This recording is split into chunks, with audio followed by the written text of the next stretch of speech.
అత్తిలి గ్రామంలో బస్టాండ్ సెంటర్లో అంబేద్కర్ గారి విగ్రహం ఉంది. కాలువ మీద ఉంది. అది ఆ కాలువ మీద దాదాపుగా 30-40 విగ్రహాలు ఉన్నాయి. ఒక 10-15 వరకు దేవాలయాలు కూడా ఉన్నాయి.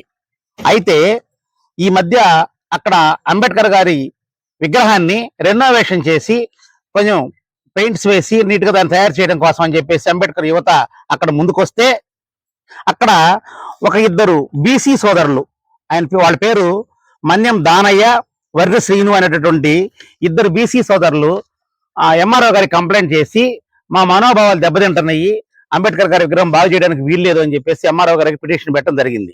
ఆ ఎంఆర్ఓ గారు గ్రామ పంచాయతీ సెక్రటరీ గారికి ఇంటిమేట్ చేస్తే సెక్రటరీ గారు వెంటనే వచ్చి పంచాయతీ వాళ్ళు నోటీసులు ఇచ్చేసి ఇక్కడ పని అయిపోయింది, పని చేయడానికి వీల్లేదు అని చెప్పి అన్నారు.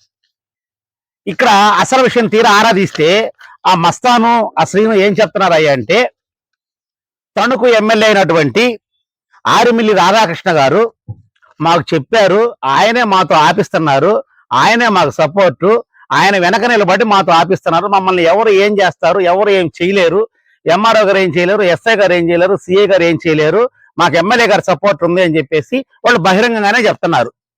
ఇక్కడ తణుకు ఎమ్మెల్యే అరిమల్లి రాధాకృష్ణ గారికి ఎంఆర్ఎస్ఎస్ ఒకే ఒక ప్రశ్న, రాధాకృష్ణ గారు మీకు ఓటు కల్పించింది, మీరు చట్టసభల్లోకి వెళ్ళడానికి అవకాశం కల్పించింది భారత రాజ్యాంగం.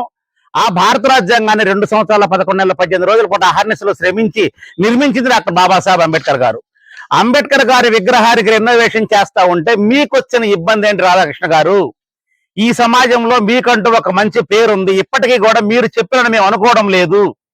చాలా మంది కాపు యువత కూడా అక్కడికి వచ్చి మా ఎమ్మెల్యే గారికి ఇదేం పోయే కాలము, అంబేద్కర్ గారి విగ్రహానికి ఎందుకు అడ్డం పడుతున్నారని చెప్పి కాపు యువత కూడా అక్కడ బాధని విచారాన్ని వ్యక్తం చేసిపోతున్న సంఘటన. దయచేసి రాధాకృష్ణ గారికి ఎంఆర్ఎస్ఎస్ చెప్తుంది ఒక్కటే, ఈ విషయాన్ని మీరు తక్షణమే జోక్యం చేసుకొని స్థానిక అధికారులతోటి, పంచాయతీ అధికారులతోటి, ఎంఆర్ఓ గారితో, రెవెన్యూ అధికారులతో మాట్లాడి తక్షణ పరిష్కారం చేసి మీ అనుచరులు ఎవరైతే ఉన్నారో మస్తాను శ్రీను అనే వాళ్ళు, వాస్తవానికి వాళ్ళ మీద 40-50 కేసులు ఉన్నటువంటి ముద్దాయిలు వాళ్ళని మీరు ముందుకు పురమాయించి అంబేద్కర్ గారి విగ్రహాన్ని ఆపటం ఇది సబబు కాదు. మీ రాజకీయ భవిష్యత్తును మీరే స్వయంగా భూస్థాపితం చేసుకుంటున్నారు రాధాకృష్ణ గారు. మీరు మంచి మనిషిని ఒక పేరుంది, వారు చెప్పింది ఈ రోజు కూడా మా అంబేద్కర్ యూత్ వినడం లేదు, మీరు మంచివారని అనుకుంటున్నారు.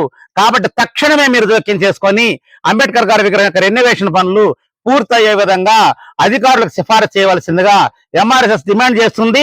కాని పక్షంలో ఇది భారీ స్థాయిలో ఉద్యమ రూపంగా మారుతుందని కూడా రాధాకృష్ణ గారిని సున్నితంగా హెచ్చరించడం అయింది. జై భీమ్ మిత్రులారా.